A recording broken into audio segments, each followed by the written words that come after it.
Hi friends, welcome to Annams recipes.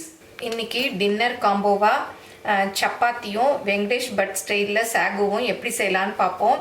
அவர் வந்து பூரிக்கு செஞ்சுருந்தாரு, நான் வந்து சப்பாத்திக்கு செஞ்சுருக்கேன். இப்போ எப்படி செய்யலான்னு பார்ப்போம் வாங்க.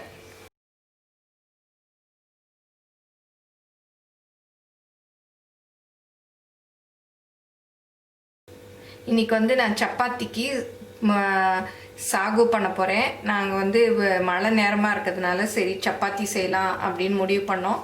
அப்போ அப்படி பார்த்துட்டே இருக்கச்ச வெங்கடேஷ் பட்டோடைய பூரி சாகு வந்தது. சரி நம்ம சப்பாத்தி சாகுவை பண்ணிடுவோம் அப்படின்னு சொல்லிட்டு இன்றைக்கி பண்ண போகிறோம். அதுக்கு வந்து 3 பீஸ் பட்டை, அப்புறம் வந்து ஒரு 6 கிராம்பு, அப்புறம் ஒரு 3/4 டீஸ்பூன் அளவுக்கு சோம்பு அதை போட்டு நல்லா பொரிய விட்டுடலாம். இதுக்கு வந்து பட்டை தான் நல்லா ஃப்ளேவர் கொடுக்கும் அப்படின்னு வெங்கடேஷ் பட் சொன்னாங்க. அதனால் நானும் கொஞ்சம் நிறைய பட்டை போட்டிருக்கேன். அப்புறம் பொடியாக கட் பண்ண வெங்காயம் ஒரு பாதி இது போட்டிருக்கேன். அப்புறம் க்யூபா ஒரு பெரிய வெங்காயம் க்யூபாவும் கட் பண்ணிக்கணும் இந்த மாதிரியும். இப்போ பொடியாக கட் பண்ண வெங்காயம் நல்லா வதங்கட்டும். இப்போ இந்த பெரிய வெங்காயத்தையும் போட்டுடலாம். எதுக்கு போட்டுறதுன்னா அந்த சின்னதாக கட் பண்ண வெங்காயம் கிரேவியில் கொஞ்சம் சேர்ந்த மாதிரி வரும். இப்போ இந்த வெங்காயத்தையெல்லாம் அப்படியே நல்லா உதிர்ந்து வர மாதிரி வதக்கிக்கணும். அப்போ தான் நல்லா உள்ளேலாம் வேகும். இப்போ வந்து வெங்காயம் நல்லா வதங்கிடுச்சு. பெருசாக கட் பண்ண தக்காளி மீடியம் சைஸ்னா 2 போட்டுக்கோங்க, பெருசுன்னா 1 போட்டுக்கோங்க. இதையும் நல்லா வதக்கிக்கலாம். கொஞ்சம் உப்பு போட்டுக்கிட்டோம்னா சீக்கிரம் வதங்கும். இந்த கிரேவிக்கு தேவையான உப்பையே போட்டுடலாம். அப்புறம் கொஞ்சம் சீனி, கொஞ்சம் இனிப்போட நல்லா இருக்கும்.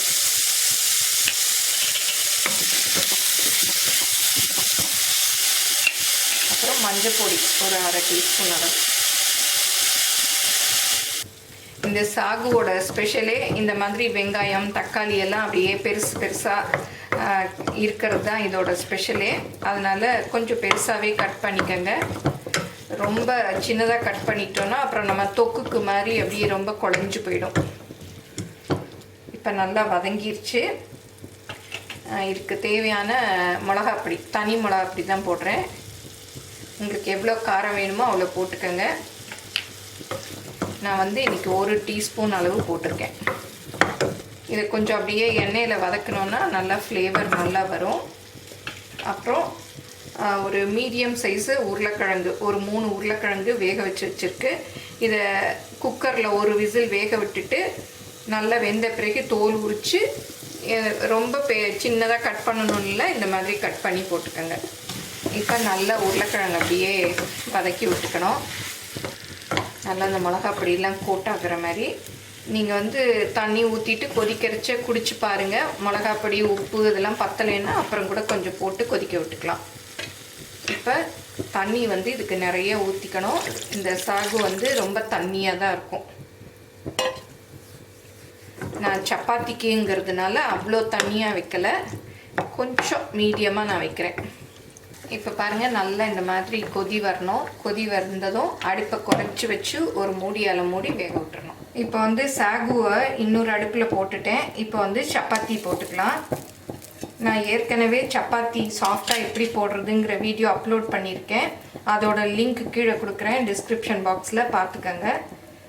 பாருங்கள் நல்லா ஒரு பக்கம் வெந்ததும் அடுத்த பக்கம் திருப்பி போட்டுடணும். அடுத்த பக்கம் திருப்பி போட்டு கொஞ்சமாக எண்ணெய் ஊற்றிக்கணும். உங்களுக்கு எண்ணெய் வேண்டான்னா சும்மா கூட சுட்டு எடுத்துகிட்டு அப்புறம் நெய் அல்லது பட்டர் வச்சுக்கலாம்.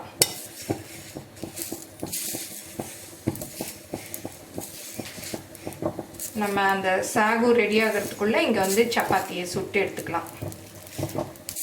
நல்லா இந்த மாதிரி ப்ரெஸ் பண்ணி விட்டிங்கன்னா நல்லா அப்படியே எழும்பி வரும். இந்த பக்கம் திருப்பி போட்டுக்கலாம். நல்ல 2 பக்கமும் இந்த மாதிரி ப்ரௌன் ஸ்பாட்ஸ் வரணும்.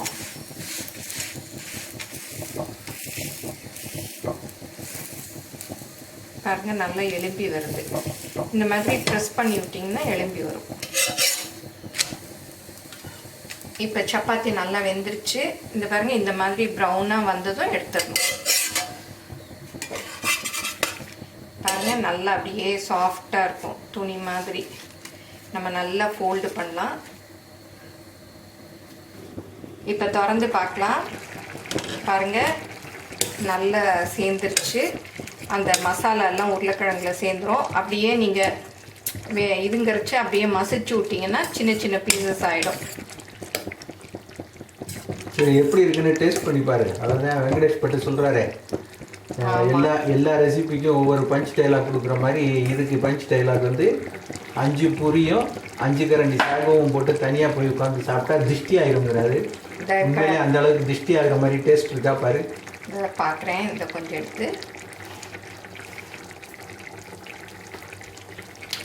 சூப்பராக இருக்குது.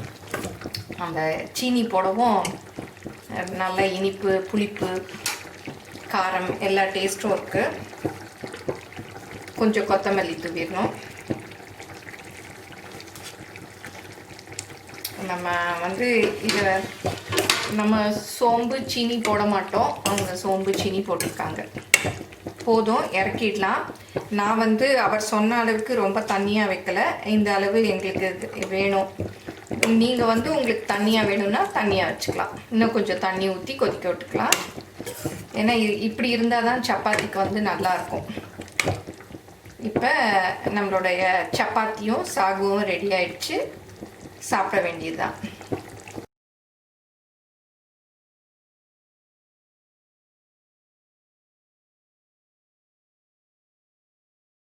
இப்போ சப்பாத்தியும் ரெடி பண்ணியாச்சு.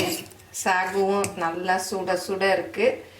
மழைக்கு அதுக்கும் சூப்பராக இருக்கும்.